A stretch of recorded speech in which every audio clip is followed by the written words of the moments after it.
All right, welcome back to Perdido Key Gaming. Today we're going to do another fantasy role-playing game. So anyway, there I was, early 80s, found out about Dragon magazine, absolutely positively ate that up for years and years until they went out of print in the 2000s. But I was looking through one of the Dragon magazines, and they did a review on, I think, fanzines or something like that. And I saw, I forget what it was, maybe a fanzine called Abyss. Okay. So I got a copy of this. I can't remember. I think I probably just ordered it. I mean, this was one of these, just absolutely, somebody typed it up and printed it out or had it printed or something like that. Probably print on demand and everything like that. Well, it's just a little thing. And then there's, stuff talking about magic items and things like that. Well, anyway, the particular game that these guys, this was the house organ for the people who produced,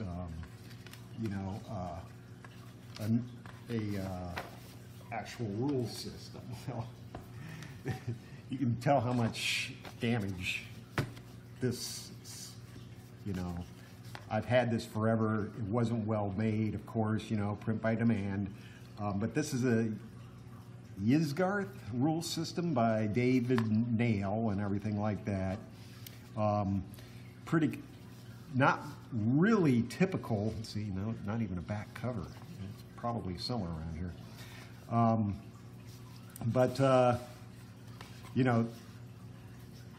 Typical Dungeons and Dragons type setup, but the rule system was quite different. And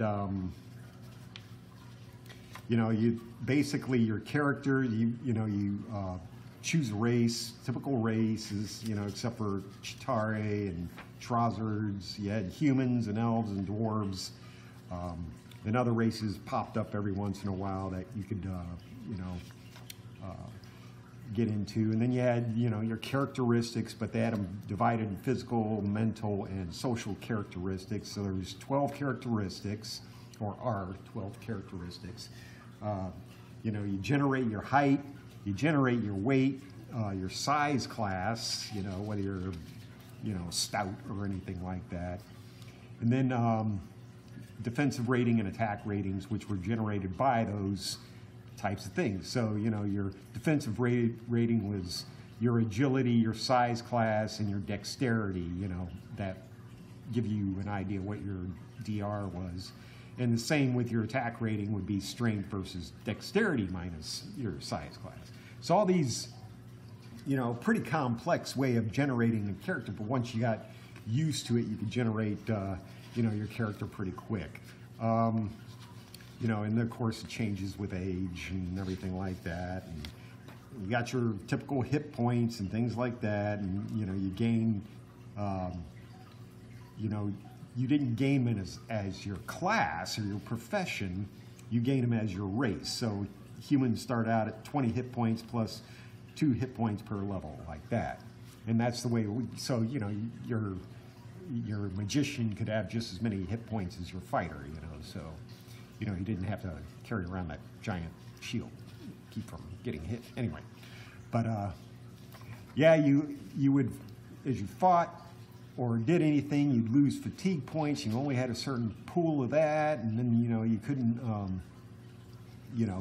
do other stuff, and spells would cost a certain amount. You had a mana pool, and spells would cost a certain amount of,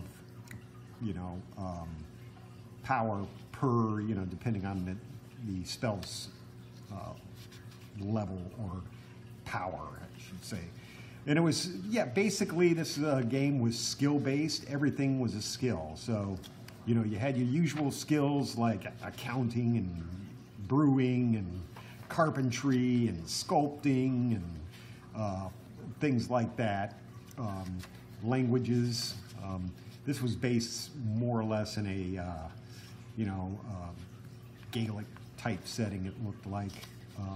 Alignment and religion, and, they gave costs for, each of these items in this book, and then, you could be different things, so your experience class, were a certain profession was a certain experience class, and you could have two professions, which you added them up, and that would make your, your how fast you could gain a level. But yeah, it's really too bad that I didn't take better care of this. But then it went by. This next books in this set were depending on what your profession was. So the first one, of course, was the warrior professions. So warriors, had a certain set of skills that they could learn,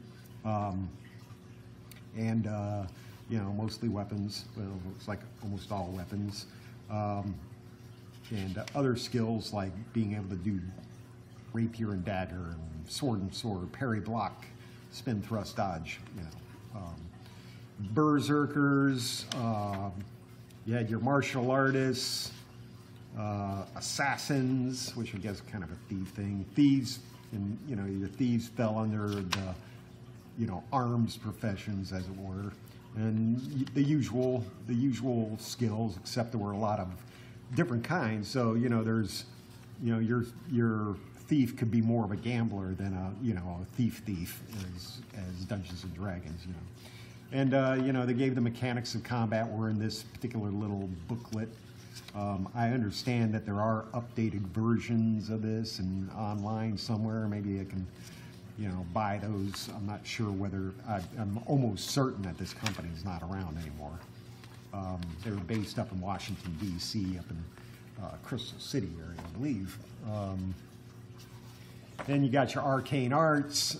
Tells all about, the science of magic and the spellcaster professions and things like that. So, you even had your clerical skills. So you had your research and preparation. Mana manipulation, you had your low mages, your bards, let's see, what else did they have? Beastmasters,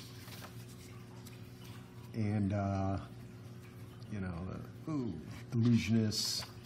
Of course, the illusionist thing was very complex. I don't think I knew anybody that actually got the hang of that. Herbalist, in case, this is your usual psychic, your usual herbalist type guy, druid type guy. You had your physician who just, had abilities to do, typical what we, Dungeons and Dragons would do with clerics. Pyromancers, aquamancers, geomancers, hydromancers, not aquamancers.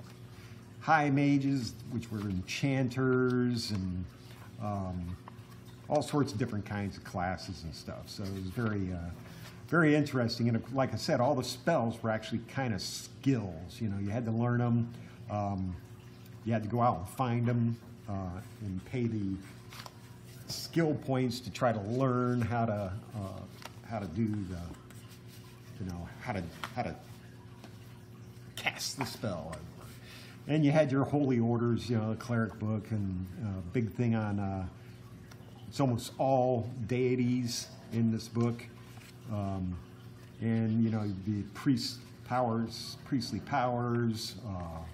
mystical arts, alignments, they had alignments, things like that. And then they had, some sets of sects, the cults and things like that.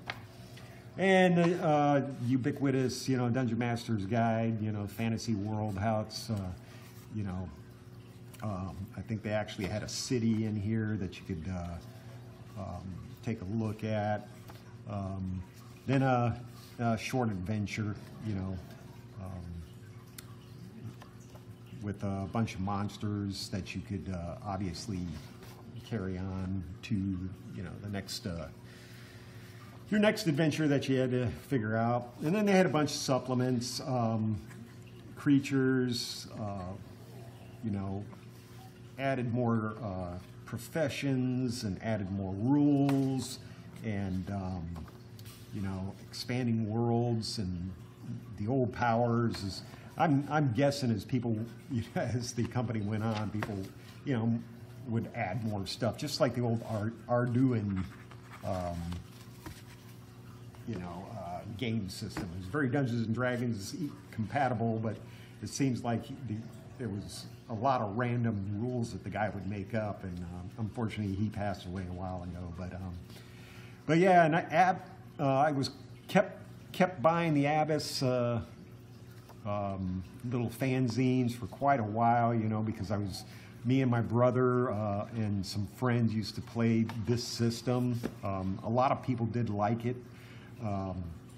just because it was different from D&D, you know. D&D was much easier, and, you know, I guess some people just like the complexity of the Ysgarth rule system. But yeah, I can see right now that these didn't really, it didn't go on for more than looked like maybe 1983, 1984.